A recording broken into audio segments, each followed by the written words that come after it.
Le buzz, Bourgogne-Franche-Comté. Fréquence Plus. Fréquence Plus met la lumière sur vous, qui faites vibrer la région. Lumière sur la maison d'édition associative Les Doigts qui rêvent, qui fête ses 30 ans les 11 et 12 octobre à la Minoterie à Dijon. Une maison d'édition atypique basée à Talent, en Côte d'Or, qui peut se féliciter de ses 30 ans d'expérience et d'innovation qui font la différence. On découvre cette maison d'édition avec Célia Masson, chargée de communication et assistante éditoriale. Bonjour. Bonjour. Est-ce que vous pouvez nous présenter Les Doigts qui rêvent ? Comment est née cette maison d'édition associative et quelle est sa vocation première ? Alors, Les Doigts qui rêvent, c'est une maison d'édition associative. Donc, on est loi 1901, donc on a but non lucratif. Et notre mission, c'est de fabriquer des livres accessibles aux enfants déficients visuels et d'en faire bénéficier tous les autres publics à besoins spécifiques. Alors on précise que la grande majorité de vos livres sont produits dans votre atelier de fabrication à Talent. En quoi vos ouvrages sont-ils uniques au monde ? Alors oui, nos ouvrages sont tous fabriqués à la main. Tous nos ouvrages papier, en effet, sont fabriqués dans notre atelier à Talent. On travaille pour nos livres en tissu avec deux ateliers qui sont des ateliers d'insertion et une entreprise adaptée qui sont tous les deux à Dijon. Et donc tous nos livres sont faits à la main avec une reliure qui est faite aussi dans notre atelier, des bénévoles qui nous aident à coller les matières, à coudre, à fabriquer les livres. Est-ce que ces livres s'adressent aux écoles, à des établissements thérapeutiques ou au public concerné directement ?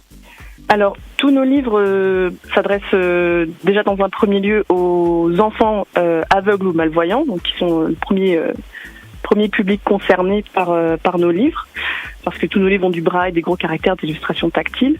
Mais on a aussi beaucoup d'intérêt dans les bibliothèques, dans les instituts spécialisés, pour des enfants aveugles ou malvoyants, ou même pour d'autres handicaps.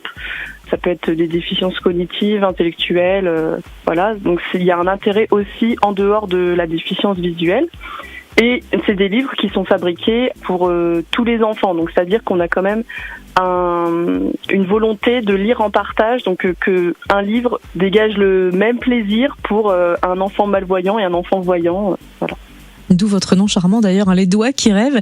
Vous organisez 2 journées anniversaires exceptionnelles à la Minoterie à Dijon les 11 et 12 octobre prochains. La Minoterie, on le rappelle, qui est un pôle de création jeune public. On imagine que ce choix n'est pas anodin. Alors oui, alors il y a déjà une histoire avec la Minoterie parce que c'est déjà là-bas qu'on avait fêté nos 20 ans, voilà, donc il y a 10 ans. Et puis voilà, c'est la création jeune public. Nous aussi on crée pour les enfants dans un sens. Et il y a vraiment une très bonne dynamique entre les deux équipes. Donc pour nous ça faisait sens de faire notre anniversaire dans ce lieu. Pour la première journée anniversaire, vendredi 11 octobre, une journée professionnelle ouverte à tous et gratuite. Quel sera le programme ? Alors on a un programme très riche avec des conférences, des tables rondes, des rencontres autour de l'illustration tactile, donc tout ce travail qui a été fait pendant 30 ans et qui continue. Et on a aussi des invités qui sont spécialistes, que ce soit dans un domaine du livre, de l'éducation, du médico-social, qui sont toutes spécialistes de la déficience visuelle d'une manière ou d'une autre. Donc ça va être des échanges très très intéressants sur des sujets vraiment divers et c'est vraiment ouvert à tous, c'est-à-dire que professionnels peuvent venir mais aussi particuliers, personnes intéressées. Voilà, c'est vraiment notre volonté de l'ouvrir à tout le monde et c'est pour ça aussi qu'elle est gratuite. Et samedi 12 octobre, Les Doigts qui rêvent propose pour ses 30 ans une journée des familles à la Minoterie, toujours. Comment va-t-elle se dérouler ? Alors, la journée des familles, on va proposer des ateliers en continu, donc toute la journée. Il y aura juste une pause à midi, vous pourrez pas venir avec vos enfants. Mais de 9h30 à 12h, on a des ateliers en continu, donc des jeux sensoriels, de la découverte avec les mains, de jeux divers, vraiment pour sensibiliser à la déficience visuelle. Il y aura aussi découverte du braille, il y aura une exposition sensorielle, tous nos livres tactiles à consulter. Et donc pareil l'après-midi de 14h à 17h.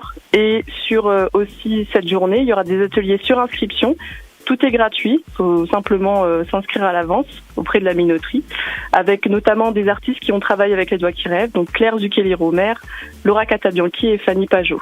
Et on rappelle que ces journées anniversaires ont lieu vendredi 11 et samedi 12 octobre à la Minoterie à Dijon. Vous retrouvez toutes les informations sur votre maison d'édition associative Les Doigts qui rêvent.